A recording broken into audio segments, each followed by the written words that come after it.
Ama Allah në Kur'an thot të keqen kthej me të mirë. Unë që më kam pengu një praktikë është se po ja kthej një iftarin njëri tjetrit. Nëse ti më ke thirrë mua një iftar, unë e kam bërsh me thirrë ty.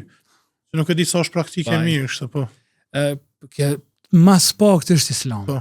Mas pak të është Islam. Ai çore kur të bën dikush mirë, nuk i nevojë me shku me thon dikujt na bëj mirë filanit. Sa i përderisa të ka bë mirë, vallahi edhe hiç mos më pat ai besim në Zot, ai nihet bërzli për me ta kthy të mirën me të mirë. Ama Allah në Kur'an thot të keqen kthej me të mirë. Këtë të na pak na kanë kalu prap kthejmë të çaj formaliteti. Nëse më ka thirrë iftar, edhe mua më do të më thirr. Nëse s'm ka thirr, apo jam son bash na ka mësuar të kundërtën. Ka thon silmen qatak, mbaj lidhjet me ato që i ka shkput me ty. Wa a'ti man haramak, jepi çati që s'ka dhënë ty. Na jemi të e praktiku këtë kundërtën.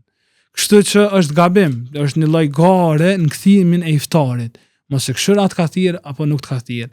Mos e këshir a ki problem, a ki mosmarrëveshje apo nuk ki. Sa më shumë iftare me kthy pejgamberi sa më ka thonë kush e kthen në iftar, e ka shpërblimin sikurse me kanë agjëruar sikur ai.